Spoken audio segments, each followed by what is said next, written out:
Hi everyone, this is Sam, and this is week 4 of the Death of Virgil. So I'm gonna start the way I have been starting and give some notes about the structure of the final pages of Air, the Homecoming, so the fourth part of our symphony. There is very much a sense of lightness in all the measures of that word light and the way light and dark are going to merge. There is the sheer airiness, the breath lightness. There's the feeling of lightness as consciousness of self gives way to the whole, to unification with Godhead, and to return. So there are no defined section breaks. In a way, we return to the cadence at the beginning, but with a lighter touch of wave upon wave. This time, instead of carrying him into Brundisium, the wave the wave after wave is carrying him into, I'm not even sure death is the right word. Perhaps one of the questions is, what is death that he leaves us with? Because it's really a new beginning. The book doesn't end with the death of Virgil. As we know now, it ends with the rebirth of Virgil. It's going to end with that new beginning. So we don't have these defined sections. We have these undulating waves, and there are 6 breaks in the text marked by paragraphs. They're really not breaks. They're turns. They are. I've been thinking that of them in that sense of the German Wende, of a kind of thinking turn, but it's really the transformation and transmutation of consciousness. So we have 439 to 444. And we're going to get the kind of keywords of repetition, stillness, and then we're going to get the 2 orders of immensity as he slips into that first moment of death, which is that second iteration when he loses what we would think of as consciousness. And in 446 to 457, we are going to see the return of the characters who visit upon him as he's leaving the world in this form, and there is a gift in their visitation that he finally sees them not from the outside but from the inside. He sees the inside of them. And then we get 440, 446, 446 to 457. And then we're in the immensities and the anguish of these farewells, moving through them. And then 457 to 479, after he slipped from consciousness, and we have the nocturnal, the night, with the light. But what's happening in here, when this is the most extended section of the book, is a telling of the creation story in reverse. So we are, anyone see that movie Benjamin Button, about the guy who ages backwards? So here we have existence in rewind, back to the Garden of Eden. And I've pulled up Bereshit, so we're going to take a look at those passages. And then at 479, that's where we get the break. the wave breaks, and 479 to 41, 41 to 42, we have the final intimations of the poet, as he's being as he's being reborn, as he's going to pass through uh, the stages of the transition from existence to non-existence to existence. There, we've been talking a bit about the Christian imagery. There's a bit of talk about, we haven't talked so much about the the kind of, I think the texture on memory is where we start to get the feeling of some of the influence of Judaism in this book. But also it's the language, the kind of description, some of the language of return, of death, are coming from an Eastern Vedantic tradition of thinking about Godhead, of thinking about samsara, the cycles of birth and death. We come from the whole, we return to the whole, and then there is a retaking of material form if one does not escape the cycles of birth and death of samsara. So this is not a death, this is a homecoming, right? So book 4, air, the homecoming. And there's a return to a sense that one is returning to that home, and what's held in this home is the cradle of existence, is the whole, in the sense that all are one. And in his final conscious moments, he's given a vision of humanity that exists in love and harmony and wholeness. So we can perhaps imagine, I see him kind of lying in this bed being carried off um, within, and that the external world of appearances, the external world of sensory experience is receding before him. As you watch, whenever I have the chance to go to the Greece, there's an island I like to visit, and I always take the chance to leave the port of Athens at the break of dawn, to watch the city disappear slowly. There's a sense of receding, and you see the light, where at first the light is so airy, so light, that you suddenly lose the horizon. You lose the horizon in the blinding light. You lose the horizon in the blinding darkness, which is the orientation to Earth. So it's that sense of of of of gradually receding, but he's not going to regain consciousness at this point, right? He's not going to come back to the world of being with others. And we are being carried. We are being carried through the language, through the repetition of the language with him. And so one of the paradoxes that appears as he's merging with the cosmic whole, as he's experiencing this gift of ecstasy, is that he finally has that knowledge, that understanding of the world that he sought in his life, that can only be had in those moments, in that moment of leaving, which is really a moment of homecoming. And so he goes through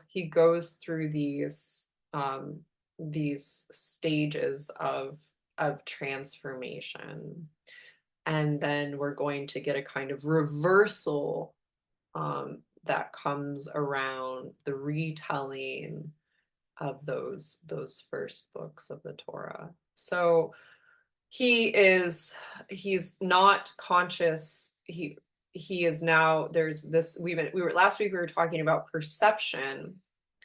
And so now the perception of what is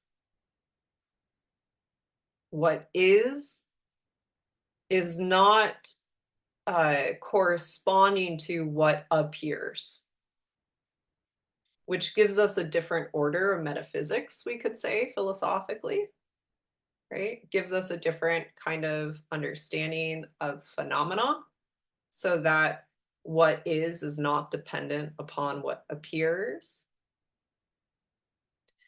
And he is, there's a sense that he's right in the ship, and there's the world of appearances, the world of the senses by which we come to know the world recedes.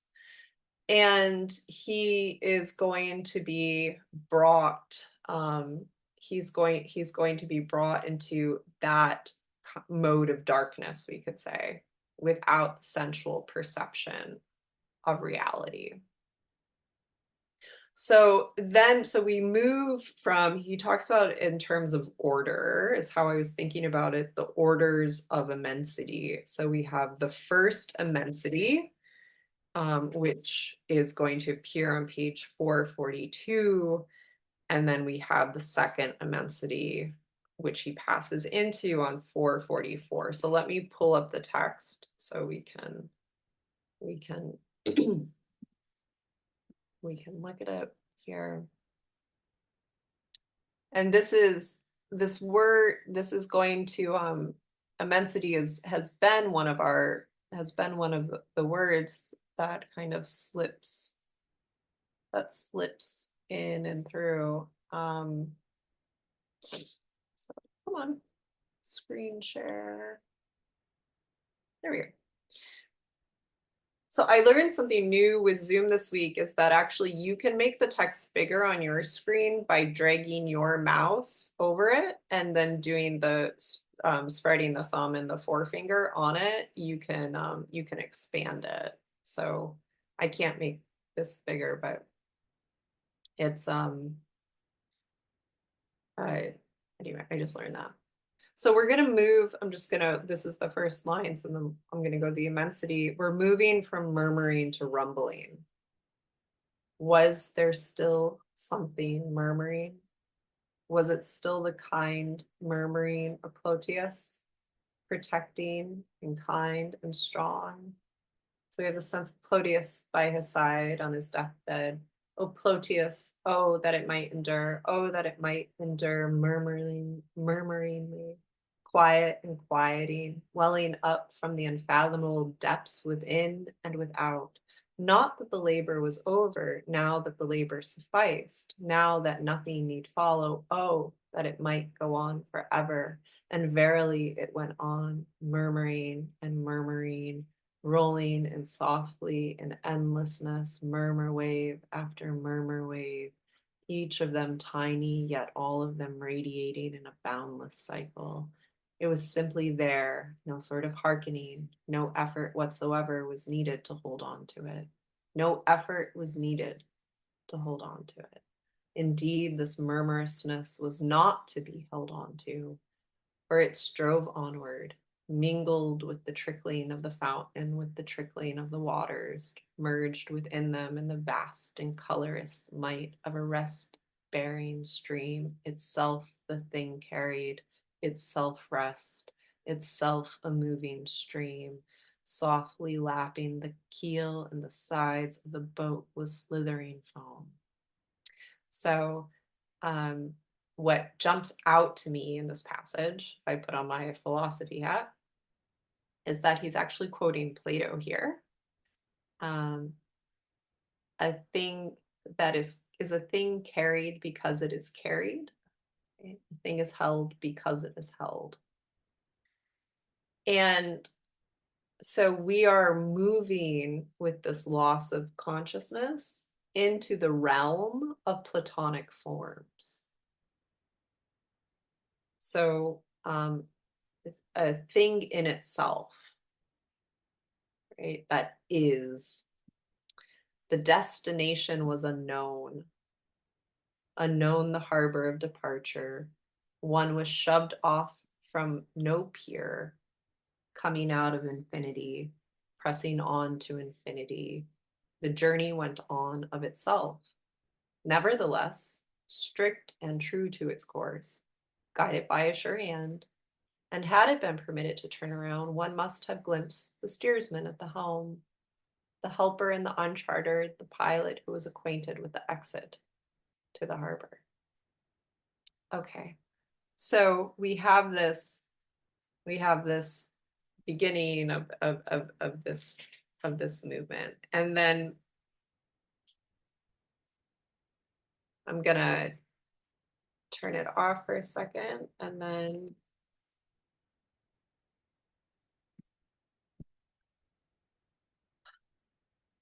on page 440, then we get these lines. Familiar images fading back gradually, and without pain, though still ready to accompany them. And the waters across which the boat was gliding were populated by all sorts of craft, though by very few going in the opposite direction to come home again, to have the forgotten haven of departure. Instead, many were being sent out from there, one fleet after the other, so many that to provide them all with the space needed for traveling the immense ocean had to widen out to a second immensity, an immensity so boundless that there was no line of demarcation between the liquid and the sheerly airily, giving the impression that the ships were swimming in pure light, extending so far that the ship-covered sea and the procession of ships advancing toward the unexplorable common goal were goals in themselves. So we have a couple of images that come to us here as he's describing the the recession of images. We're returned to the idea of being led into the underworld by Hermes. And then we have also the, speaking of Freud, this idea of the oceanic, right? The immensity of the feeling of the emotion of the oceanic. That can swallow us up, except it's not terrifying here for Brock, and it's not anxiety that he's experiencing. There's this sense of going home. And so then he is going to on page 458, on 458, we go through these progressions of silence. Oh, we go through progressions of silence, and there is the silence of the middle.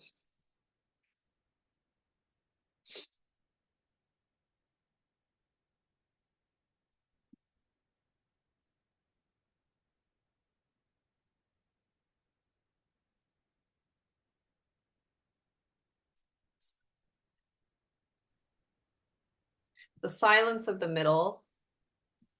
Was it the middle of being which had thus been reached? And towering aloft, here was a tree, rather like an elm or an ash, symbolically trees that mean death, but bearing an unfamiliar golden fruit. And now as the star shimmered through the frail branches, it too basking in Plotia's responsive upturned glance, her glance echo, her welcome and her greeting, the tacit concurrence between above and below, became a memory freed recognition, more poignant than any greeting, became the flowing unanimity between inertia and activity, indistinguishable from within as from without, indistinguishable whence the occurrence arose, whether it was the woods which were being carried hither, or whether he was being drifted on to the woods. The borderline between abiding and pressing onward was being dissolved. So here we have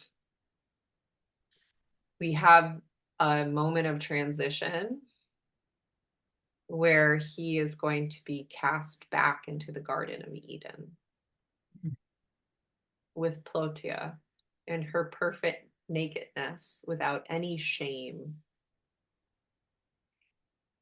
as he begins this, as we begin this undoing of creation, the undoing of the word, quite literally, which is where it's leading us, what the word makes and what is of the word, when one leaves the world.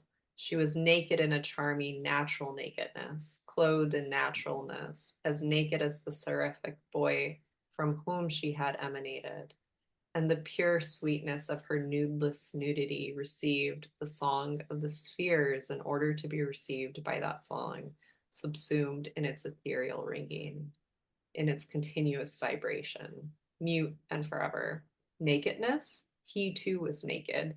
He noticed this without remarking on it, so little was he abashed. And Plotia's nakedness was likewise unremarkable, for without this detracting from her bodily charm, he was scarcely able to see her any more as a woman. He saw her, as it were, from within, and beheld from the core of her individual essence. She was scarcely any longer a body, but rather a transparent intrinsic substance. No longer a woman, no longer a virgin, but rather a smile, the smile which gives meaning to everything human, the human countenance opening in a smile, freed of shame and exalted through a forlorn preparation, incapable of consummation. So there is a philosophical implication here. There's a moral implication. So we're getting this return to Adam and Eve in the Garden of Eden. Virgil, now Adam, Plotia, now Eve, and there is no awareness of the physical body as an object of appearance, which is the cause of shame before the other, which allows for this unity of love. One, he can only see her from within. And it is that the shame of division that creates that within and without that he is trying to overcome. So there's going to be this return to, we could say, I think, return to an image of wholeness. So we're now in this kind of, we go from the airy lightness to the twilight into the nocturnal, and then the night is going to merge with the light. So here we're moving into the Garden of Eden. We're moving into this place which doesn't have the human burden of consciousness in sin and shame, but in wholeness and unity. And then he is going, this goes on, we're going to go through the stages, and then he is going to move toward the womb. We get the womb of the sea, and then the womb of the mother. And so we can, let me grab,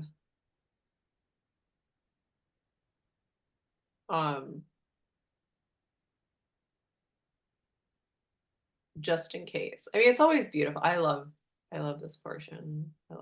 But When God began to create heaven and the earth being unformed and void, with darkness over the surface of the deep, and a wind from God sweeping over the water, God said, "Let there be light," and there was light.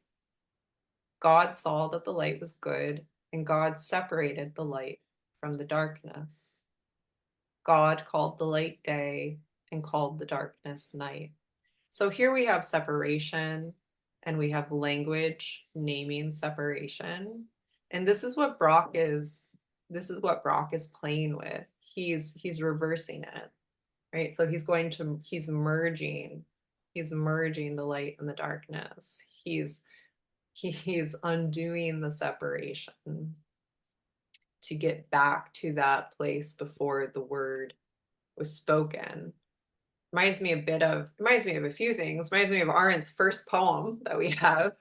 No word breaks the dark, no God holds out a hand, and wherever I look, this tremendous land, no shadow hovers, no form has weight, and still I hear, too late, too late. It also reminds me of what Nausgard is trying to do at the beginning of his My Struggle, where he recounts coming through the birth canal into and death and then birth. So the undoing the existence in reverse. God called the light day and called the darkness night, and there was evening and there was morning, a first day. God said, "Let there be an expanse in the midst of the water, that it may separate water from water."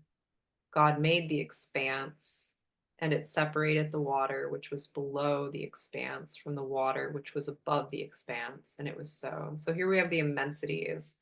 And Virgil, Brock, is going to he's going to parallel this in 6 moves, right? The 6 days of creation, up to the seventh day. And God called the expanse sky, and there was evening and there was morning, a second day. God said, "Let the water below the sky be gathered into one area, that the dry land may appear," and it was so. God called the dry land earth, and calling the gathering of waters seas. And God saw that it was good. And God said, "Let the earth sprout vegetation, seed-bearing plants, fruit trees of every kind on earth that bear fruit with seed in it." And it was so. The earth brought forth vegetation, seed-bearing plants of every kind, and trees of every kind of bearing fruit with seed in it. And God said that this was good.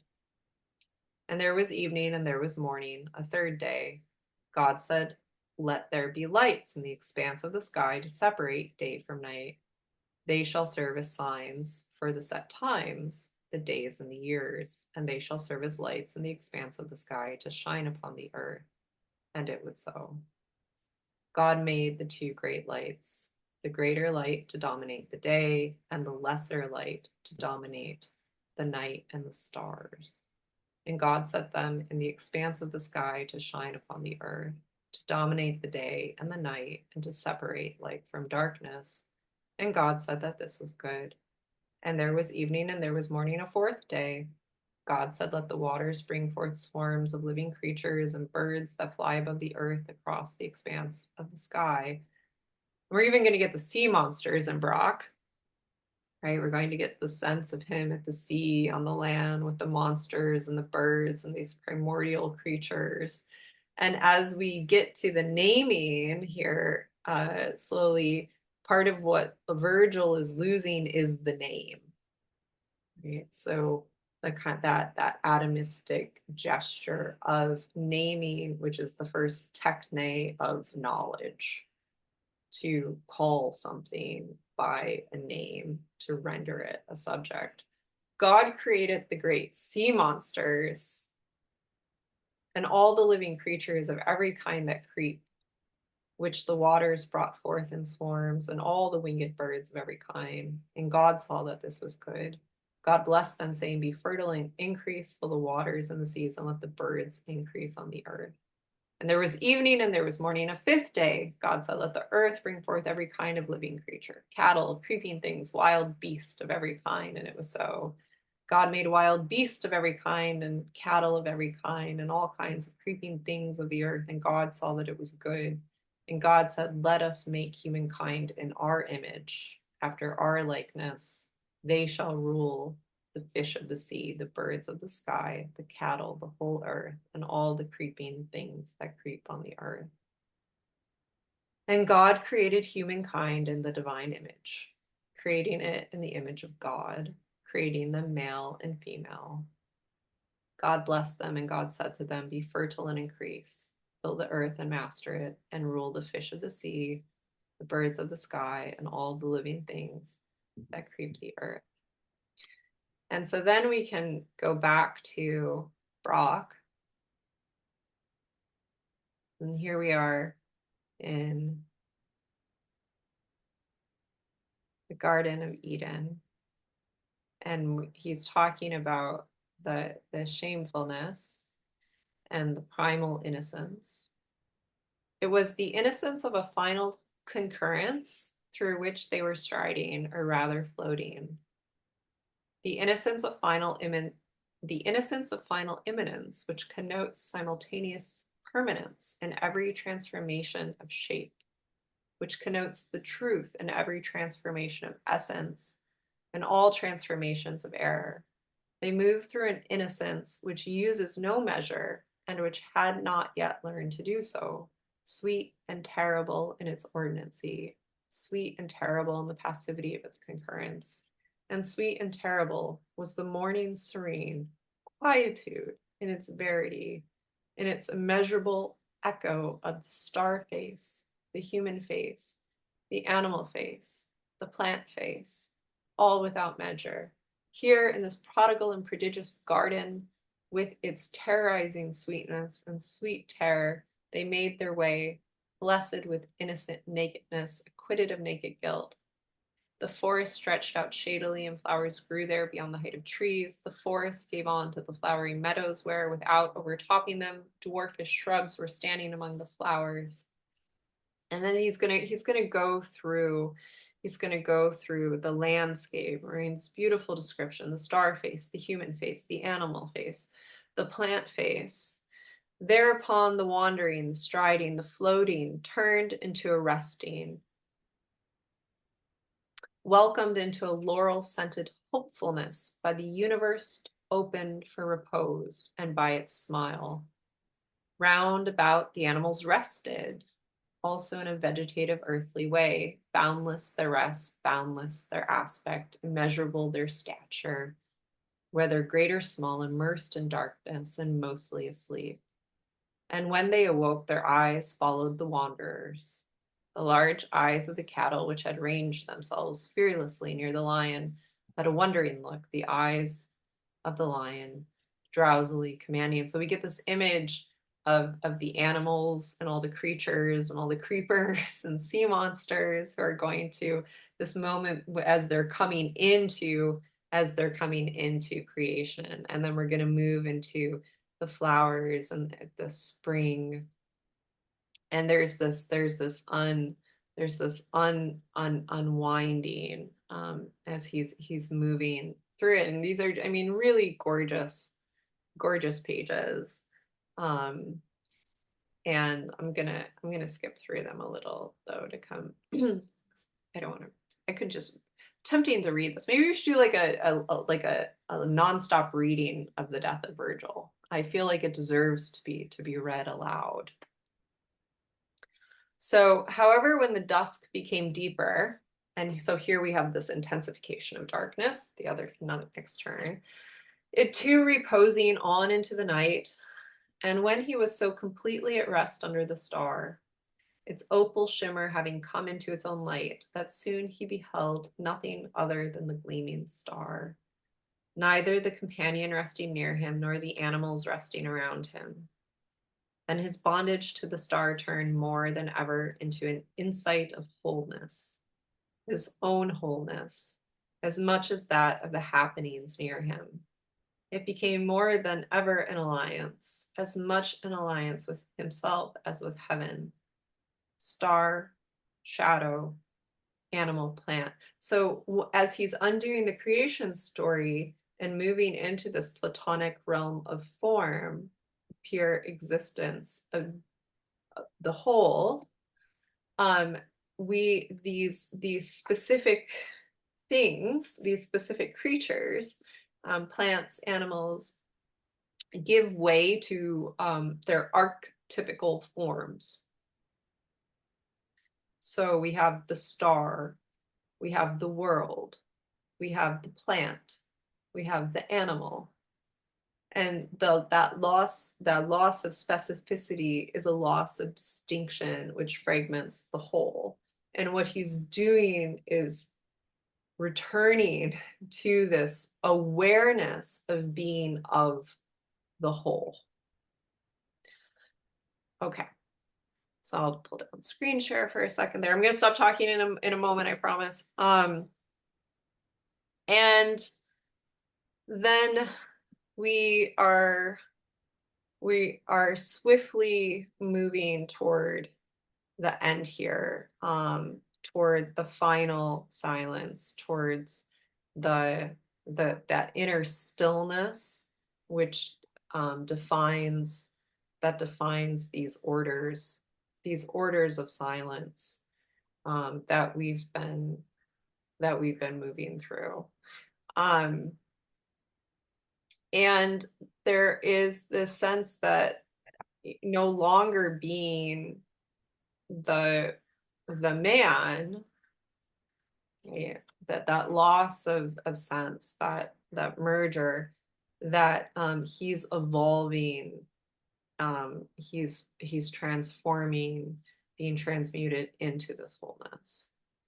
And then in the final pages, in the last section that we have here in this move, the light returns. So we go from the lightness to the dimming, to the darkness, to the light merging with the darkness and the unwinding of the creation story, back to light.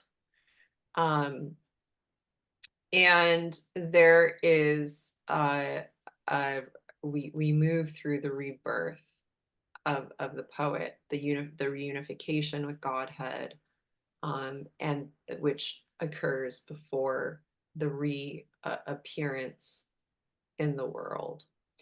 And so there is one way to think about these final pages. So we talked about Dante, we talked about Orpheus. One way to think about these final couple of pages is that now Brock placing himself next to Dante and the historical Virgil's role in the Inferno, or Virgil's role in the Inferno, and the story of Orpheus, is that he is leading us into the underworld. That is the journey we have been on with him. We have followed him. We have followed the poet. And this is, going back to the very first pages, the task of the poet.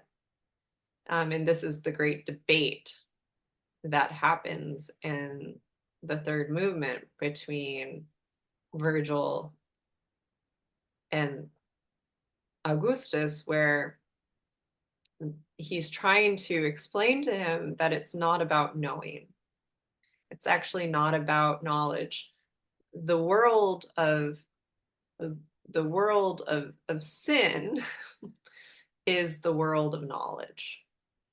And the poet's task is to return to capture that which does not appear, to return to that wholeness. And so I'm gonna stop talking in just one second. Let's look at the last pages.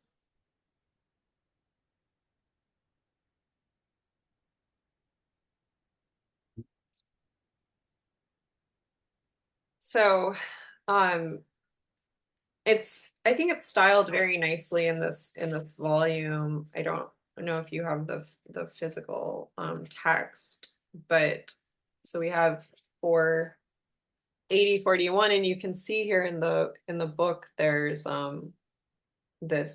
this break that happens. And so he's given this gift of seeing a world redeemed, beholding the world redeemed, seeing the world as whole, the way God sees it. In loving perception, the word received the yearning of the heart and that of the mind for their great communion, the word becoming the confirmation by force of innate necessity, assuming the yearning of the lodger who longed to become the sun, his task fulfilled. And I'm going to skip down a bit. Thereupon he shuddered, and it was mightily shuddering, almost beneficent in its finality. Thereupon he shuddered. I hate skipping over any of this. The images sank down, but preserving them unseen, the rumbling continued. So we go from the murmuring, so there's still a murmur, to the rumbling. It's the sound of the wave as it approaches. The welling fountain of the middle, that middle we were in, gleaming invisibly in the infinite anguish of knowing. The no thing filled the emptiness, and it became the universe. The rumbling continued, and it was emitted from the mingling of the light with the darkness, both of them roused by the incipient tone which now actually began to sound. And that which sounded was more than song, more than the striking of the lyre, more than any tone, more than any voice, since it was all of these together and at once, bursting out of the nothing as well as of the universe, breaking forth as a communication beyond every understanding, breaking forth as a significance above every comprehension, breaking forth as the pure word, which it was, exalted above all understanding and significance whatsoever, consummating and initiating, mighty and commanding, fear-inspiring and protecting, gracious and thundering, the word of discrimination, the word of the pledge, the pure word. And so it roared thither, roaring over and past him, swelling on and becoming stronger and stronger, becoming so overpowering that nothing could withstand it. The universe disappearing before the word, dissolved and acquitted in the word, while still being contained and preserved in it, destroyed and recreated forever, because nothing had been lost, nothing could be lost, because end was joined to beginning, being born and giving birth again and again. The word hovered over the universe, over the nothing, floating beyond the inexpressible as well as the inexpressible, and he caught under and amidst the roaring, he floated on with the word, although the more he was enveloped by it, the more he penetrated into the flooding sound and was penetrated by it, the more unattainable, the greater, the graver, the more elusive became the word, a floating sea, a floating fire, sea heavy, sea light. Notwithstanding, it was still the word. He could not hold fast to it, and he might not hold fast to it. Incomprehensible and unutterable for him, it was the word beyond speech.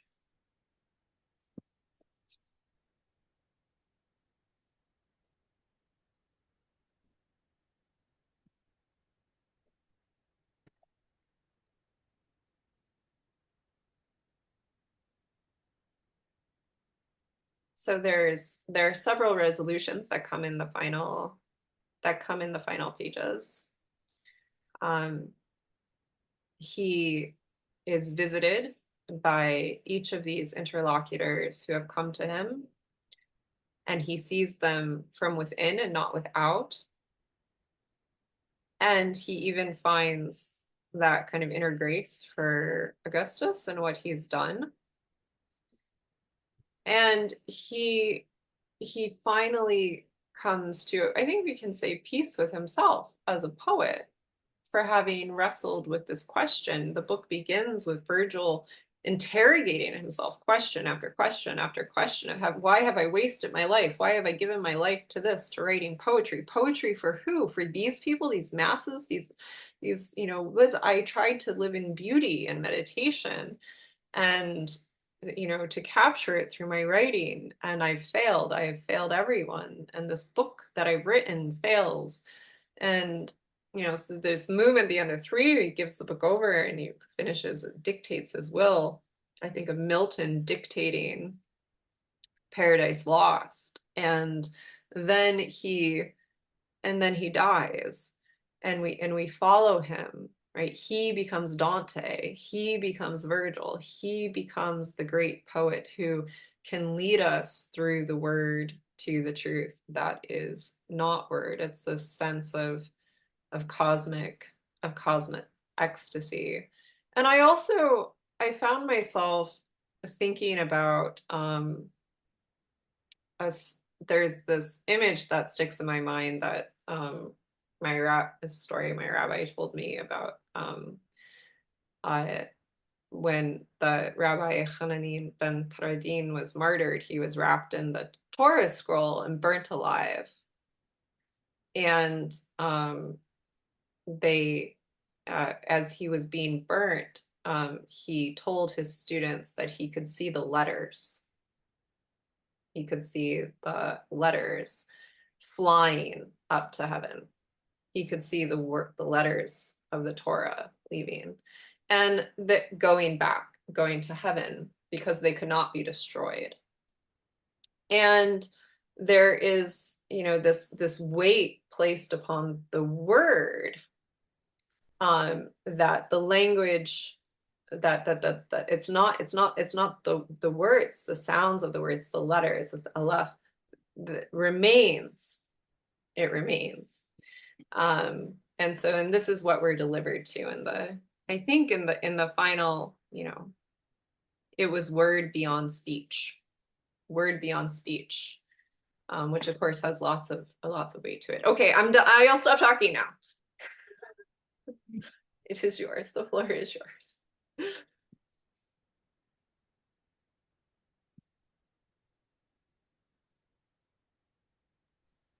I actually just shared an article in the chat that I came across. It's from eScholarship, which I'm not familiar with, but maybe you are. The Death of Civilization, Ethics and Politics in the Works of Herman Brock, 86 to 51. So, okay. But I'm sorry. I didn't say anything. I said, okay. Oh, yeah. That sounds interesting. But also, you know, I mentioned this when I first started reading this, how much this reminds me of Henry Miller. So I kind of Googled, did Henry Miller interact with Brock in any way? And, you know, according to, I forget what the source was, he definitely had read him and was aware of him, because I mean, in his soliloquies, I hear so much of this influence in his writing, you know, yeah. both German, I don't know, just that style of writing and that confessional kind of inner dialogue. It's just, I mean, I from my experience, I try to, you know, everything I'm reading that's new, I connect with something that I've already known, which I guess is a, you know, common experience. But he's probably the only writer that I've read that reminds me of Herman Brock. I'm just curious if anybody else has had that experience or felt that way, or if anybody has an experience with somebody they've read that reminds them of Brock, that we can continue this journey on. Because, and I'm interested in the Robert Musil piece, but I'm just curious if this reminds anyone of anything else more contemporary or even older. Yeah. Sure, I felt resonances of James Joyce in the stream of consciousness, which is a kind of mind speech or a feeling speech. But James Joyce is more on the mental speech level, whereas Brock, I think, is striving for feeling speech. He's going into the poetic world where the perceptions, he's trying to grasp all of the perceptions at once into a wholeness that requires, it seems, a lot of repetition. Yes. that if you don't repeat something, I'm not going back to Goebbels or anything like that, but I mean, if you don't repeat things, it doesn't get through. It just doesn't get through. And I felt that James Joyce, in fact, I think it's somewhere between Ulysses and Finnegan's Wake. I would put Brock somewhere in between. I like that. Those two. Uh, I it's really well. I mean, structurally, I think this work is, really innovative, and there are certainly strong parallels with Joyce, especially in moving inside the stream of consciousness as a way of feeling words, as a way of getting to the feeling over the intellectualization. And that one technique for that, which was popular in the middle of the 20th century, was the use of repetition over time. And repetition breaks open the word, which functions like a concept, and it can make us aware of the impact of the word in itself. So when I teach poetry classes or writing, we'll often, we'll talk about the way what words do to your mouth and the way that we feel words when we speak them. So there's a difference between saying slow down, for example. So we have the repetition of the OW and the O. It forces you to literally slow down while you say it, drawing the mouth down, as opposed to stop, this kind of plosive slap. And they feel different when we hear them. Slow down, stop, slow down, even, and then the repetition of them changes. So here, when Brock is playing with this mode of repetition with words like immensity, he's trying to really move us into them. And I think on multiple levels of consciousness. Joe, Frank? Yeah, on the topic of, associations, I mean, I hear echoes of many authors throughout. It's one of the great virtues, I think, of it. But I did notice in a passage you were looking at on 458, Yeah. Where Plotia is like Beatrice. And in fact, she's described as the morning star, which is how Beatrice is described to lead him down. So I mean, it's not the only, and you mentioned going into the underworld. I mean, that's not the only image at work here, but No. it's one thread, so that she becomes Beatrice and leads him, and he penetrates down. But then it's a very well, I mean, as is Dante's, it's a very mythical and religious, very Christian and yet pagan underworld, and you get that feeling throughout and I love the way you've connected all the nature images and time spent on developing them to to Genesis, which frankly I hadn't really done that. It seems so obvious now, but I was more caught up in the pagan stuff, but it's all there, it's wonderful. Yeah, no, I mean, the star is one of the recurring images that returns symbolically and becomes part of the archetypical structure of the whole for Brock in these final pages too. And we have the figure of Plotia who's illustrating her, we could say, but the star is that archetypically is that kind of thread of divine inspiration that you follow that leads you out. Right, which is, that feeling of Beatrice as well. Yeah, it also that Brock makes his Virgil both classical and medieval, and at the same time, that there are these. He's this like multivalenced character. He's got all of this. He's Virgil. He's the author. He's the character. He's Roman, he's medieval, he's a Messiah of Christ. It's really, really wonderful. I'm most impressed, I think, with that. Yeah. Frank, Elias, and then William, I see you want to jump in. I can read what you wrote, or you can jump in.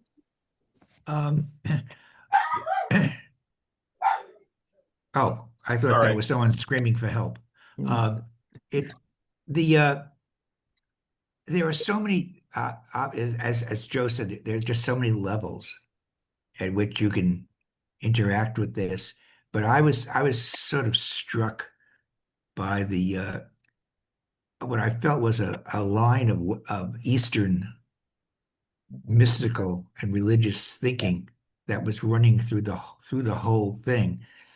And then I was also interested in how sort of modern physics Oh yeah.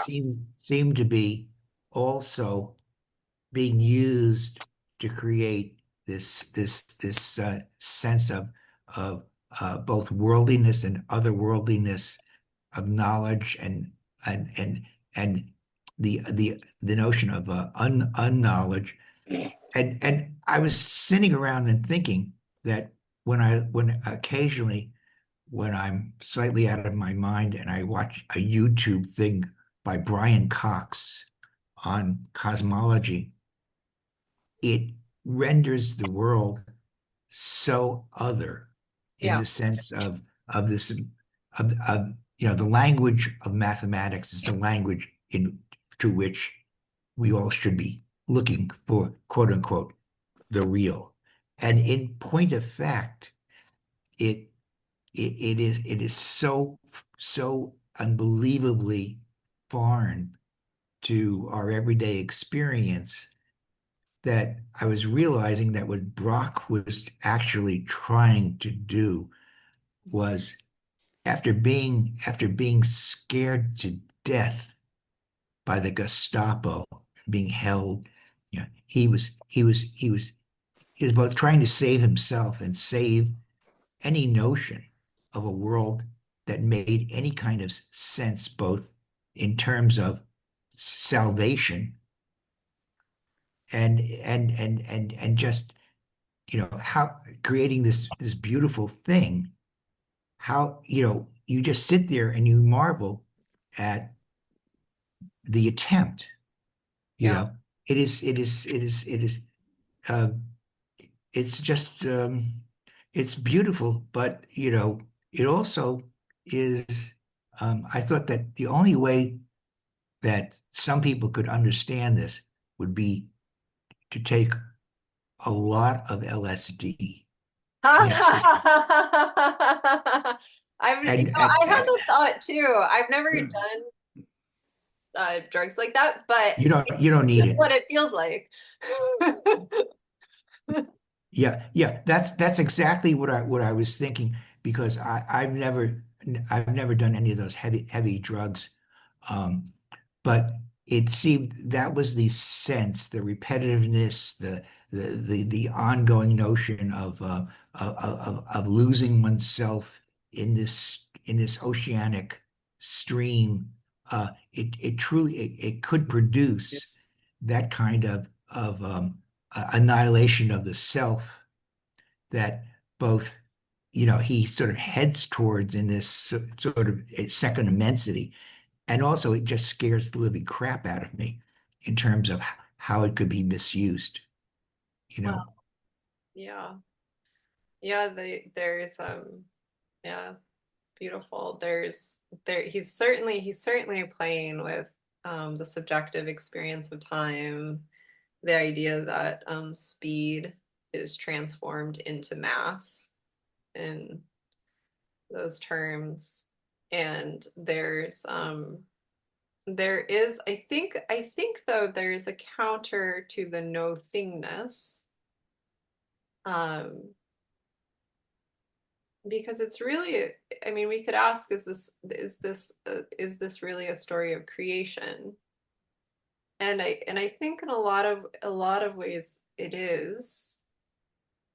And there's an attempt to get us to reckon with the feeling of homesickness, which is being in the world of appearances.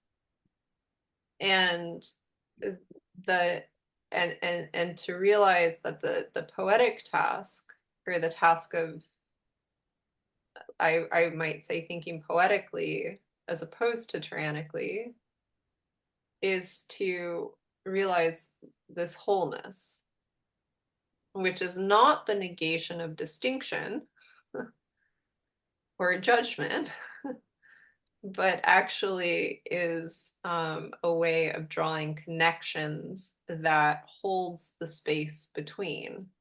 So it's the relationship that becomes the foundation for the distinction as opposed to the otherness.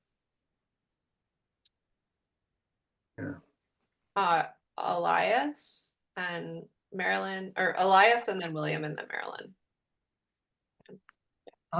I'll pick up on Joe's suggestion about Beatrice and Plotia. I thought that was there also.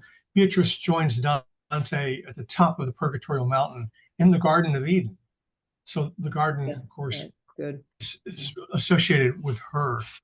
But the only thing I can think of in my reading experience that is like this amazing final section is in fact Dante the Paradiso, which is usually the least read part of his long poem.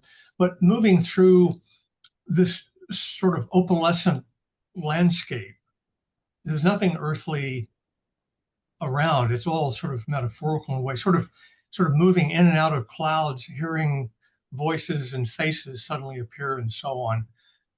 There's a section on 459 about the transparent cloudy dome, the sphere of the infinite, the yearned for song of the spheres, and so on. That has sort of some Dantean music going on for just a moment there. But it's sort of unimaginable and amazing that he somehow made it imaginable. Yeah. Yeah. The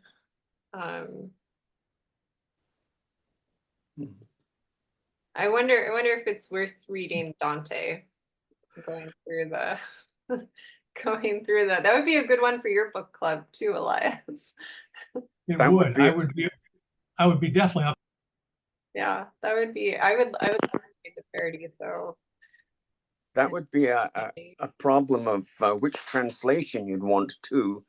There are some in verse, of course, a lot of them in prose, but yeah, Dante is one that I think came up many times in my thoughts while reading this. When Frank spoke about lots of LSD, I do have some experience with it, and I knew right away that you probably hadn't much LSD experience because you said lots of. All you needed was a hit, and you were no longer yourself, no longer the self that other people knew. At least what was going on in your head, all they saw was your form, but what was going on in your head was something out of this world, totally out of this world. It was, you could not grasp how to bring this, how to organize the synapses. No way of organizing those synapses. I've gotten there through meditation. But how much time do we have to discuss this at the end here? We have a little bit of time. We have about, I can hang on. We have about 20 more minutes or so. But there is a bit of a queue, and I don't want to. So I'll come back to you, David, if that's okay. And right. I'm going to go to William, and then Marilyn, and then Mike. Yes. Okay. Yes. Oh, hi. Thank you, Catherine, for telling me how to put my hand up. It's really embarrassing. I've been waiting for 4 weeks, trying desperately to. Anyway, I'm here. Just always ask me. Please always ask me questions. I'm happy. I was too embarrassed. I thought this must be the easiest thing.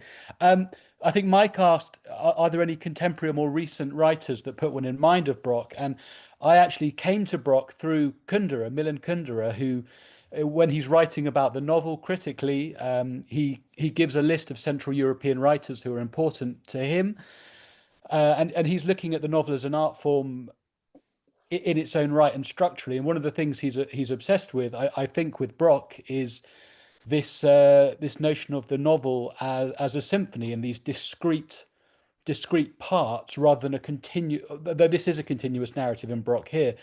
In Kundera, it will get even more dramatic, where you have a theme such as immortality, or the unbearable lightness of being, one I think everyone knows, drawing on Nietzsche's eternal return.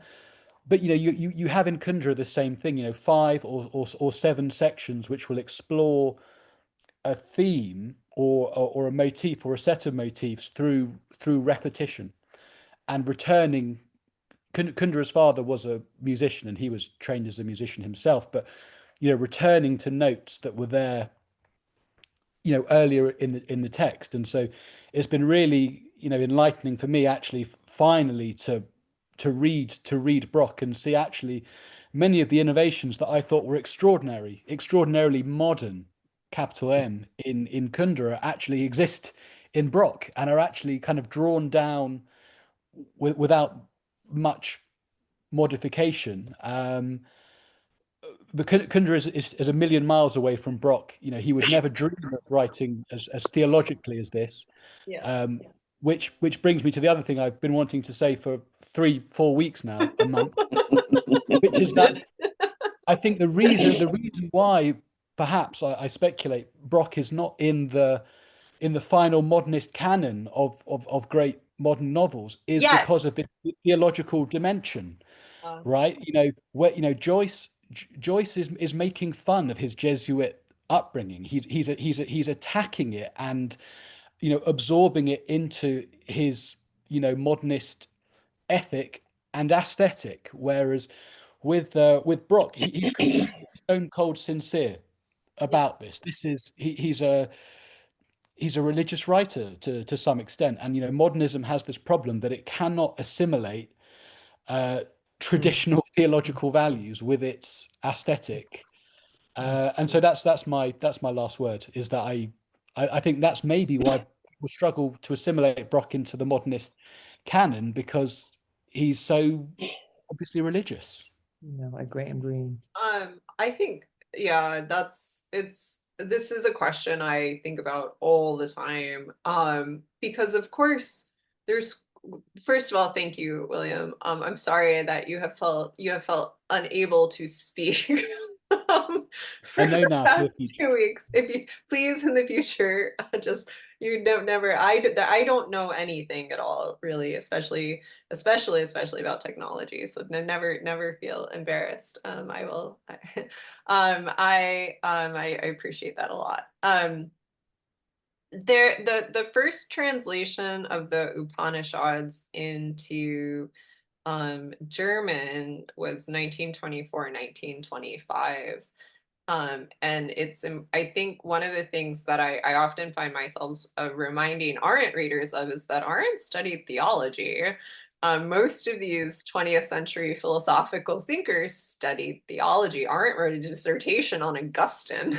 That they were studying theology, Greek, and philosophy. These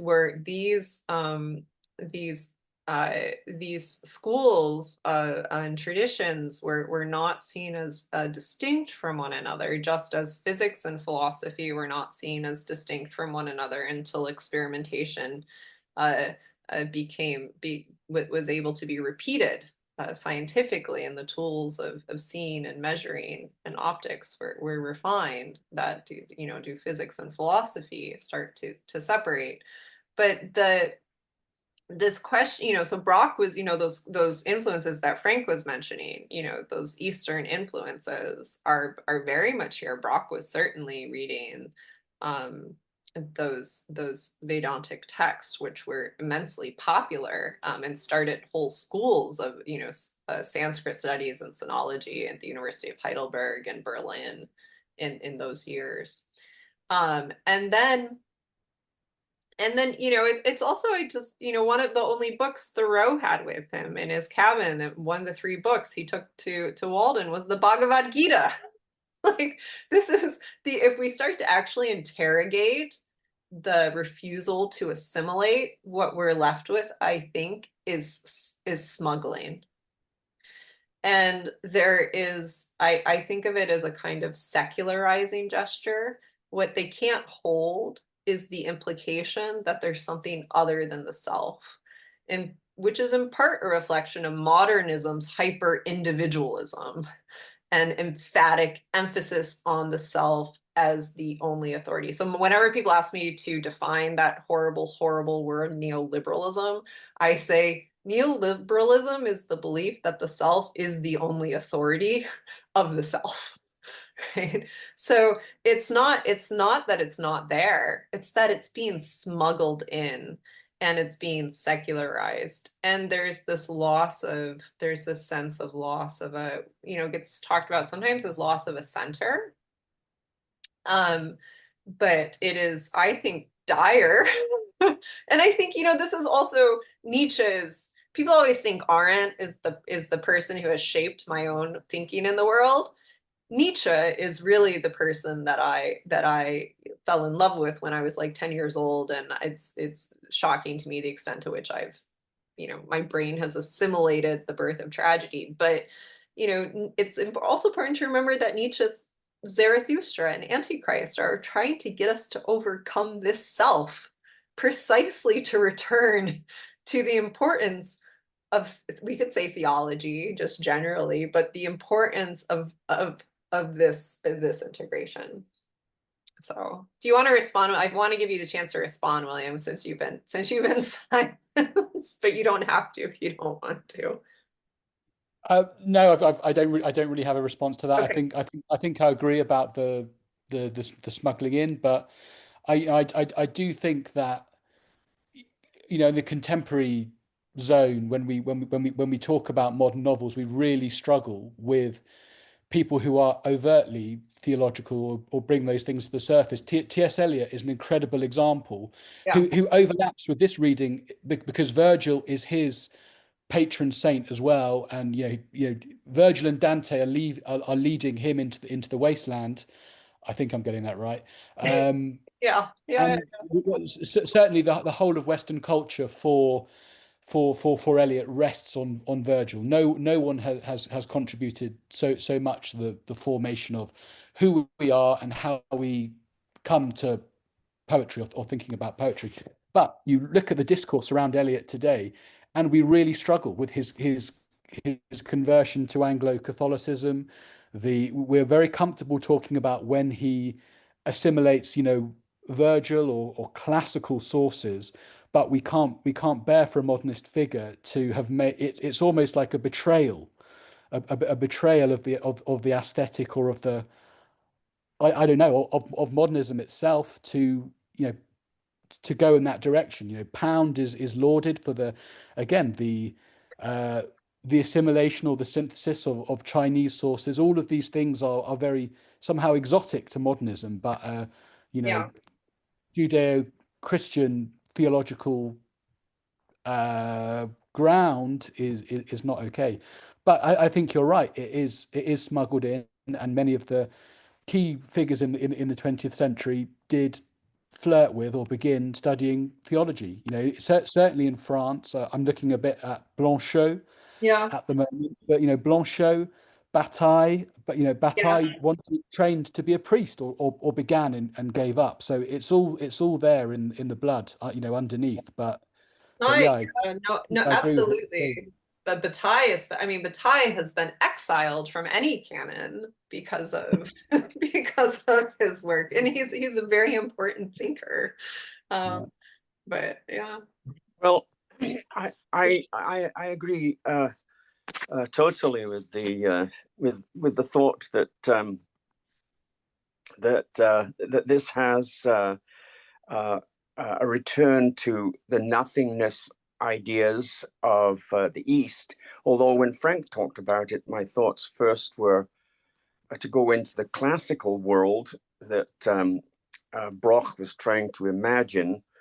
I imagine, at least that's what I would think, that he'd go into Virgil's world. And in the Roman Greek world, there was much that connected with Buddhism, let's say, and for example, Stoicism.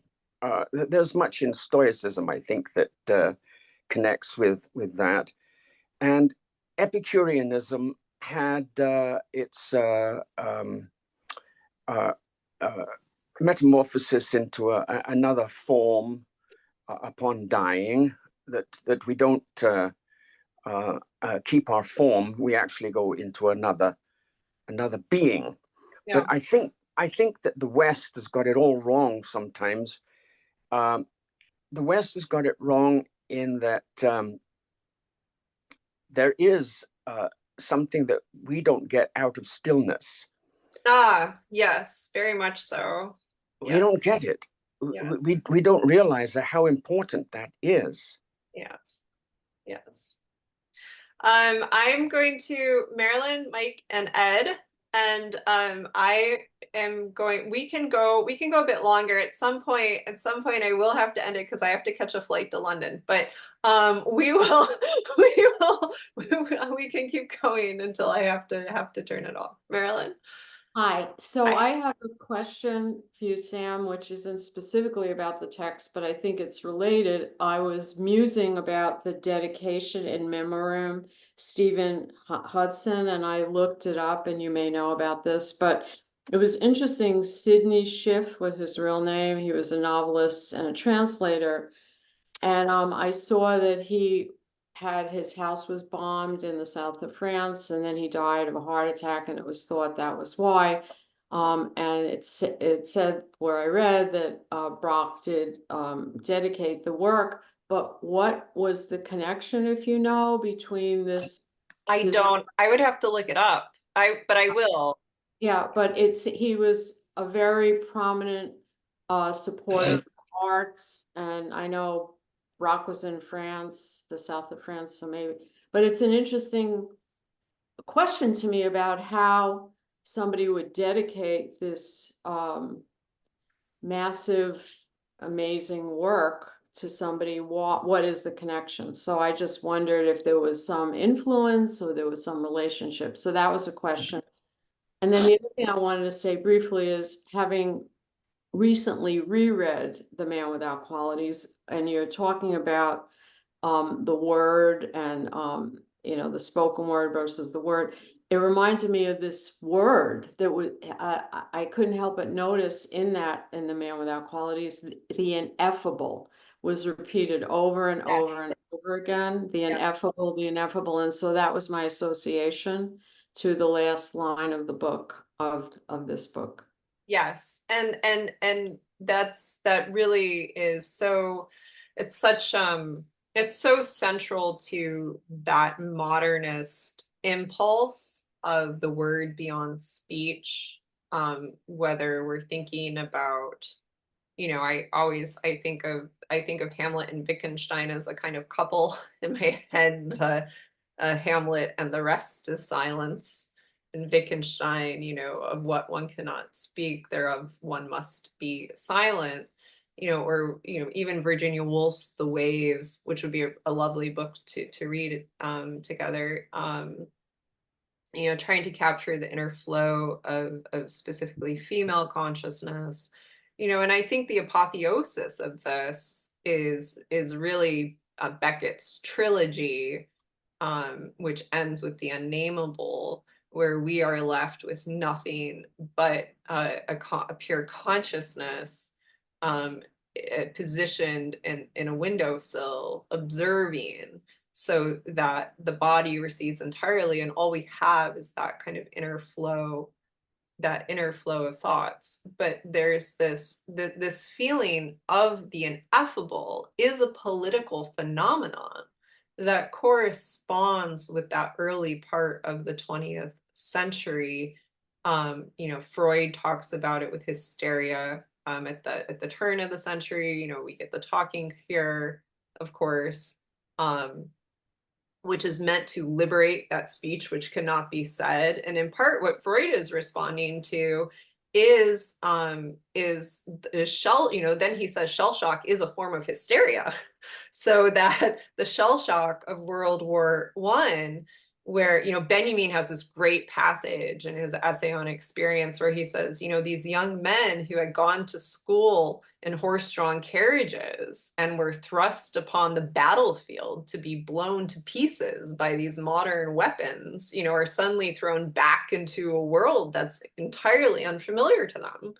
and they have no way of communicating those experiences, because and this is Mon is in the Magic Mountain as well, is wrestling with this feeling that the trauma of being in modernity is ineffable. Uh-huh. So I would also say that there's this psychoanalyst who's also a literary person, Christopher Bolus. I don't know if you've ever read his work. He is an American, he lives in Britain, but he coined this term, the unthought known, which seems like it is the ineffable. And the deeply held yet largely unarticulated aspects of our inner world that we know in a visceral or intuitive sense, but cannot easily or consciously put into words or thoughts. Truth being known, even though we can't grasp it with our intellect. Yes. Can you put the reference in the chat? Yes, I will. And I think it relates to go back to something William said too, that so we also get this, and like Blanche shows the infinite conversation, which tries to recreate the inner experience of having a conversation with a thinker, but Ty's work inner experience, which tries to create his inner experience of reading Nietzsche for the reader. There are these kinds of artistic and aesthetic forms that people are grasping to find, to even Hannah Arendt.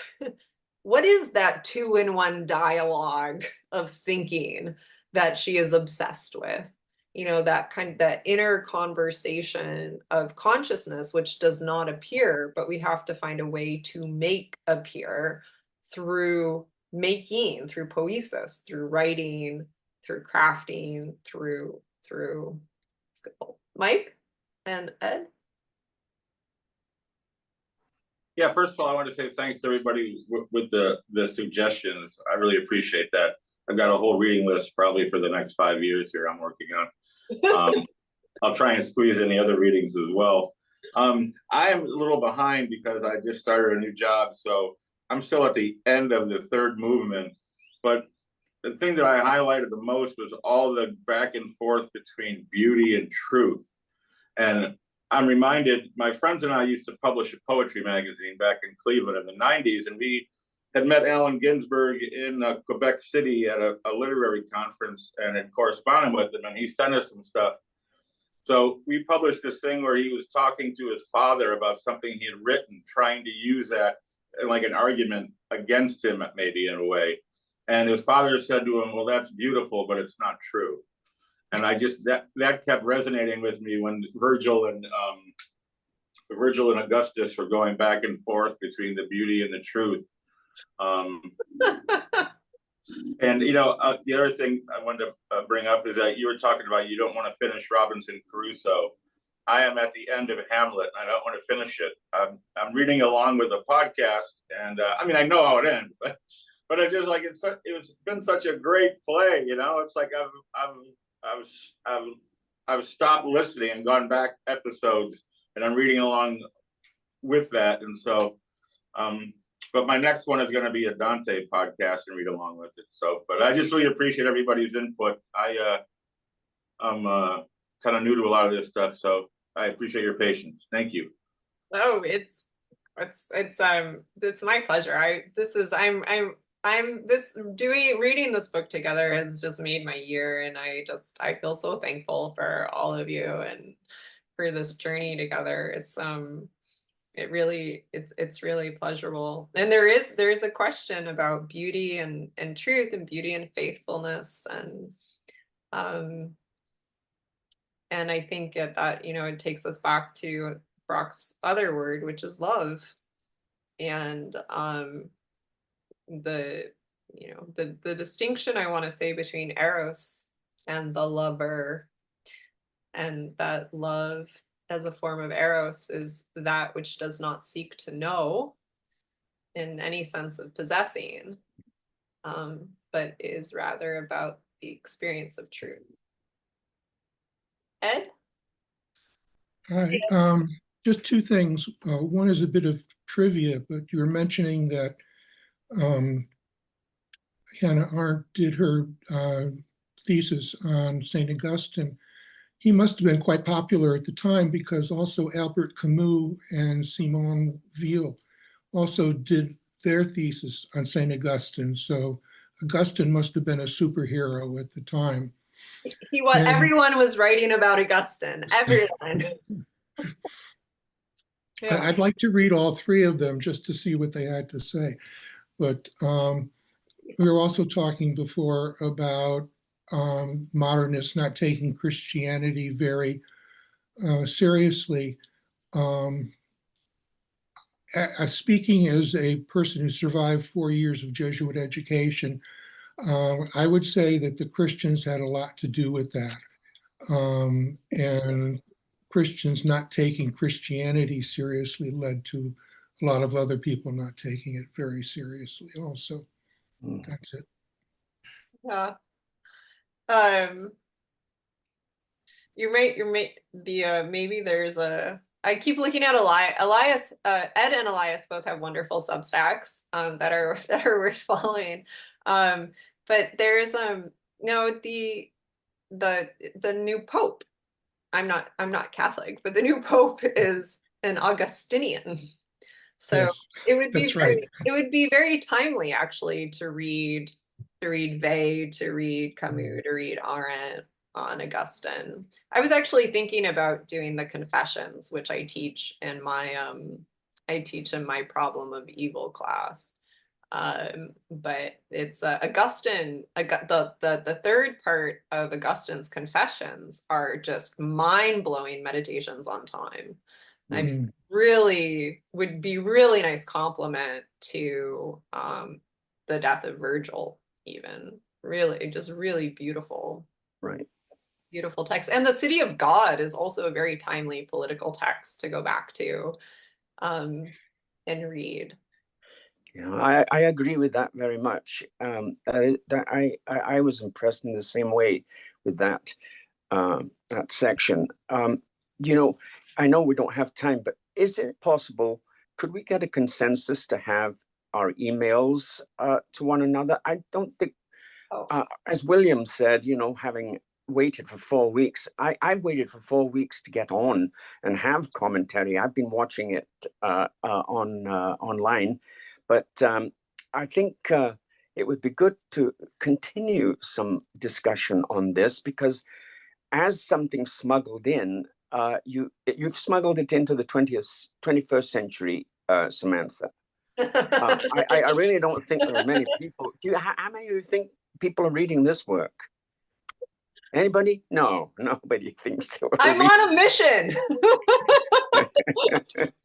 No, you're bringing up works that most people don't know, and I think that's quite wonderful to look for those works of importance that people enough people would like to discuss and have the time and the patience to read. Which, of course, this one, having a flow as it did, was not such a chore, as many pages as it is. It seemed to go very smoothly, like we were on a train rather than a boat. There is a thread on that for everyone reading this book. I'm happy to put if you would like to be put in touch, you can send me your email. And I will put those who want to have their email shared. Where is the thread? I've missed connecting with the thread. I'm sorry. No. Let me. Is it on Substack? It is on Substack. Okay.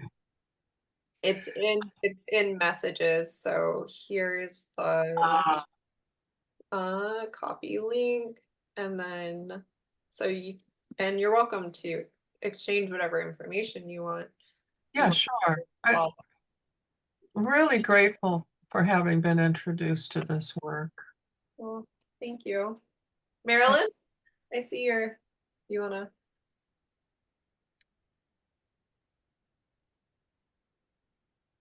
Sorry, I was muted. No, I'm done. I forgot to put my down. Yeah. I have to go to the airport. this was absolutely stunning. Thank you so much. I'm looking forward to reading Eichmann in Jerusalem. It Yeah. was a good time to talk about evil. I will talk a bit about Augustine as we do that, because I'm going to talk about her philosophical intervention in the debates around the nature of evil. But I will next Sunday, I'll send the Zoom link, and I will send a detailed breakdown of the book, so you can look at the sections that you want to look at, and I'll send the reading schedule of the sections I'll focus on, and we will go through the primary moves and arguments, twists and turns. And I'll see some of you next Sunday for Rilke, which is going to be a lot of fun. And then I will be back on US soil in July, hopefully. So it's going to be, I have to teach the last Rilke class from Auschwitz. So that is going to be a very interesting experience. We'll see what state I come back in. Safe travels, Samantha. Thank you. Yeah, safe travel. Thank you, everyone. Does anyone have the last word? No, just right. bye. Thanks, Sam. Be safe. Yes. Thanks, Sam. It was great. Take Great. care. Yeah, thank you very much. We'll follow you on Substack and Twitter around Europe. Yeah.